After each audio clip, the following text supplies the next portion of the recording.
My name is Andy, and I'm gonna try to build a Bitcoin miner with zero experience.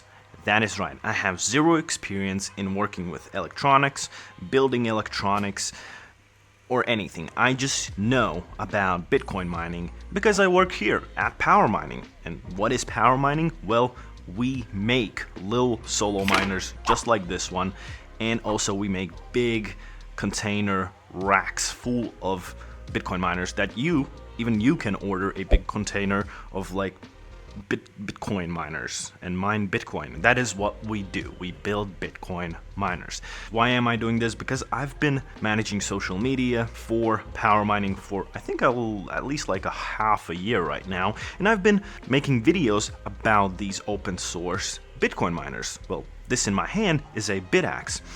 What does open source mean though? It means that every file and tutorial on how to build these is online. So that got me thinking. I've been talking awfully a lot about these little guys. Can I actually build one myself? So with zero knowledge, no skills, I'm gonna try to build my own Bitaxe Gamma. In this episode, we're gonna go through the shopping list. Let's go. For this segment, I will need some help from my colleague, Joran. He is an electrical engineer here at Power Mining. He's gonna help me order every part that I need for this Bitaxe Gamma. So Joran here is gonna help me manage through GitHub, ordering all the parts, ordering the board, right? What else? Parts, board. All the necessary tools to produce. I've heard we will need ourselves. Yeah. I heard we will need even an oven. Yes. Okay, so let's go through that. What do we do first? It's Andy from the future here. Please press like on this video, subscribe to the channel, and enjoy the rest of the video. Thank you very much. Okay, we find the bitaxe.org GitHub page. Then in repositories, we find the Bitaxe Gamma repository, and there you will find all the files necessary to order the PCBs and order the parts that need to be soldered on the board. What you're gonna do is find the latest version and simply download the zip file. Once you have done that, you have to unzip it, and there will be PCB files that you're gonna use to order them to manufacturer. We're using KiCad to open them because, well, they are made in KiCad, but you can use whatever PCB software you want. And then there's basically two files. There is a schematic file with all the wiring and components, and then there is the PCB file with all the layers and connectors and everything like that. And we can take a look how it should look at the end. And we will use these two to export the files that we need to send to manufacturer. I think we're going to use the JLC PCB for this example, and what I'm going to do is generate Gerber files. Gerbers? Yeah, Gerbers, this specific type of files that are used in PCB manufacturing. Basically, we press plot, continue, it exports those files, then we need to export the drill files, which it already did, and that's about it. These are all the files that we're going to need to upload on the JLC PCB website, and from the PCB side, that's it. We also need a bill of materials file, which we can export from the schematic editor. And also pretty simple, from tools, generate bill of materials, all the components with all the part numbers. What we do, we just simply tell it where it needs to be exported, and that's about it. And now we can order the files from JLC PCB, order the boards from JLC PCB, which is pretty simple.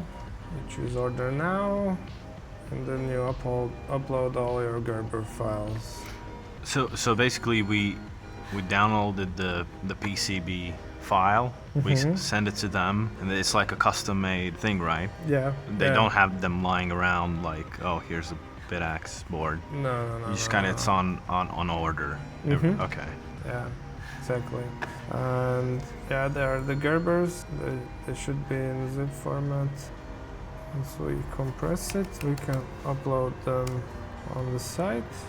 Kristaps told me that you can even customize the board's design, like color or something. Yeah, you can change the colors and.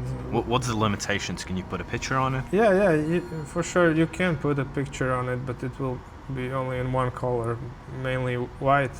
Oh, If the board is black, then you can put some picture, but it will be just you can use black and white. okay. Yeah, you can change the main thing that you can do. You can change the board color. If you choose a white board, then the silk screen will be black. Otherwise, in any other color, the silk screen will be white. That's about it. But if you know how to work in KiCad, you can add whatever custom images or text that you want. So yeah, and now the PCBs in the JLC website, and you go through all the settings, but you don't need to change much. We usually order black boards, so I choose the color black, and you should choose the Enig surface finish. Will be easier to solder it, and What's like the in short term? Like, what's the difference? If you would do it at home, you would choose Enig, and if you would like do it somewhere else, you would choose something else. no, you should always choose Enig. Oh, okay. Well, that's just A preference thing, or Well, is it just better? it is coated. It is gold coated like this, All right. and it doesn't have lead in it. So that's Oh, lead is bad, I probably- think. Yeah. Well, yeah, that's the main reason why at this moment you choose Enig. Okay. Oh, with lead, it's literally Mhm, there. yeah, it Okay. says- No, there is also a hassle lead free, but it will have a grayish color or silver type. But why would you even choose something with lead? There's other, If you like, don't care about your health. Right. Okay, well, and that's about it. One thing that you also need to order if you're soldering the boards yourself is a stencil. We will use it to apply the solder paste to the board. That is, well, I guess you can do it without it, but I do not recommend that. It's just more like manual work. Yeah, it will be, not that precise. And that's about it. You can save it to your cart and pay for it. Now we have ordered PCB and the stencil. Now we need to order the components. We will use DigiKey catalog to do it, but you can use whatever other catalog that you want. For me, I usually use the option to upload the whole BOM. You can search the components by their part numbers here and add them manually to your cart, but I use this option. It is much more easier for me. And you take the exported BOM file and simply upload it to here, and DigiKey's interface will automatically detect the manufacturer part number, which is the main thing that you need here. So we choose continue and finish uploading, and once it's done, it will have all of the components that we need for the board. And you can add it to cart and buy them. All right. That's about it. We also need a solder paste and some other components, and there is actually in this GitHub repository a useful guide on how to produce it yourself, to do it yourself. And the owner of this repository has created this list that you need, which is this oven. Yes. This is a basic tabletop oven that you can use to cook food, but you can also cook some Bitaxes. Yeah. Can I cook a Bitaxe, then cook food, and then cook a Bitaxe, or would that not be a good idea? I don't think that it is a good idea. Okay. Once you use it for soldering, you should not use it for cooking food. Oh, I thought it was gonna be the other way around. Maybe it's like you can't make a Bitaxe after some food been in there, but yeah, that's more logical. Yeah.